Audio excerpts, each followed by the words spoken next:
My YouTube channel Deepak Amy.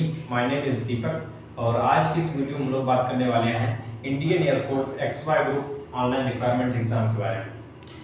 इस exam में दो तरह की लाइंस होती हैं, X group and Y group. X group होती है वो आपकी टेक्निकल लाइन होती है, वाई ग्रुप जो होती है वो नॉन टेक्निकल लाइन होती है।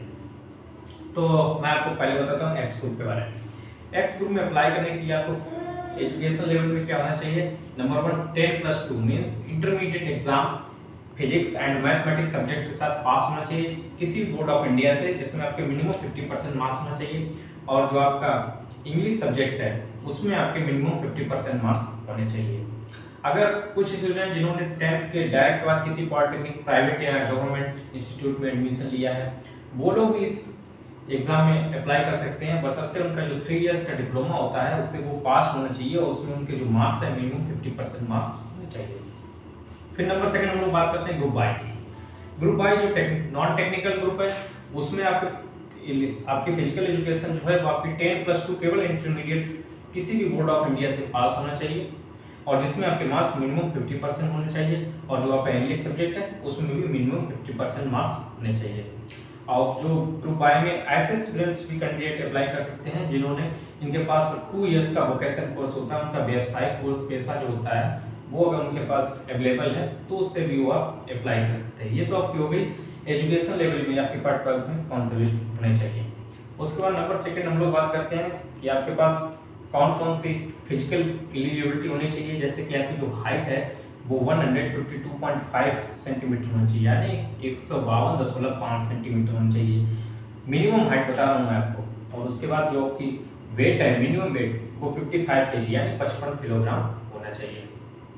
उसके बाद हम लोग बात करते हैं इस एग्जाम कब कब होता है। ये एग्जाम 1 साल में 2 बार होता है। एक तो बिगिनिंग में होता है, शुरू में जनवरी के फर्स्ट वीक में ही आता है और फिर दिसंबर, फिर इसका जो है दिसंबर का आता है।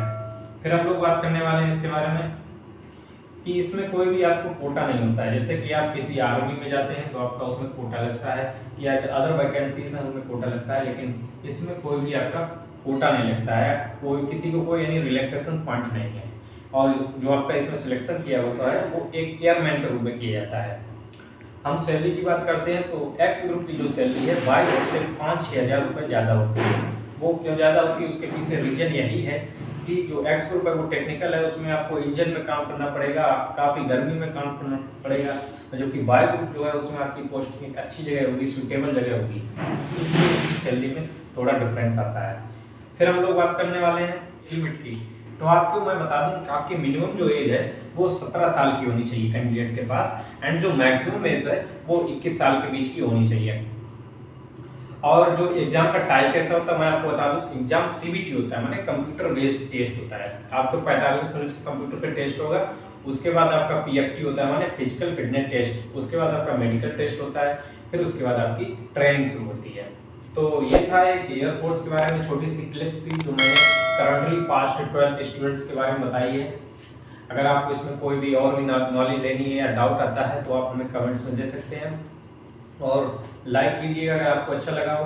थैंक यू, धन्यवाद। Stay home, stay safe.